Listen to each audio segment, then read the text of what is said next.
Good morning, everyone. I apologize if I sound just a little bit muffled or congested. I'm getting over a head cold and an ear infection. But thank God for technology and modern medicine. I'm able to get through it. So I'm thankful for that. So I wasn't able to record any downloads over the past few days, but I was able to take notes. So now I'm picking up from those notes. And one of the things I wanted to talk about is reciprocal energy a little bit in regards to dealing with people. I watch some from time to time. I watch some of the court TV, court cases, and sometimes I'll watch Investigation Discovery, and I'll just watch how things unfold in regards to crimes and the sentencing and things like that. And then I listen to some of the people's reactions. And there's always a situation where a person is found guilty. In a lot of cases, the evidence is overwhelming, where it's confirmed that they actually did commit crime. And it could be due to, drugs, mental illness, whatever the case may be. But it has been confirmed that they committed the crime. And there's always that one person out of the bunch that always says that the punishment is too severe. And that made me think about circumstances in life. Now, speaking from my own experience, you take a gamble once you do something you have no business against someone. Whether you do some kind of physical abuse, verbal abuse, emotional abuse, if you hurt that person, you are taking a gamble on the consequences. And what the world wants you to think, that you should receive the consequences that are equal to the crime.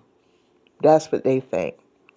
Or in some cases, the world thinks that you should be given another chance, or that you should be given some leniency. Those are those people who think unicorn and rainbows all day long. And kumbaya and Michael rode aboard ashore, those people. But the truth is, you have to go back to the source of the problem. We wouldn't be sitting in this courtroom if this crime hadn't been committed. There wouldn't be witnesses and judges. There wouldn't be upset and torn up families if this crime wasn't committed. See, when it comes time for the punishment to be administered, everybody's got something to say about the punishment, but they've forgotten about the fact that there wouldn't be a punishment to be discussed if a crime wasn't committed in the first place. And unfortunately, in a lot of these cases, a crime could have been prevented because there's usually a situation where there's a family member or a friend or something like that had already seen warning signs of these behaviors, red flags flying, inside this person prior to the crime being committed, but did nothing about it. Did nothing. Because either one, they didn't want to accept it, two, they accepted it but was helpless to do anything about it or didn't want to do anything about it, or three, simply did not give a damn and wanted that person to suffer the consequences of going to jail. You have those. So I say this to say this. When you are involved in any type of relationship with anyone and something occurs and they do something against you, sometimes when they do that, they already know that there's going to be consequences, but they have it in their mind what those consequences are supposed to be. When they turn out to be something opposed to what they envision, all of a sudden you're the bad guy. That's bullshit. You take a risk anytime that you do something harmful against another person, at any time. And it may seem to be more extreme than the crime itself, but I say, so what? All of a sudden you want to discuss fairness after the crime has been committed, after the damage has been done. I'm sorry, I don't believe in that anymore. I used to. And people talk about, well, there should be fairness in crime and punishment. Okay, at a level, yes. But if the crime had not been committed in the first place, then the punishment, let it be what it may.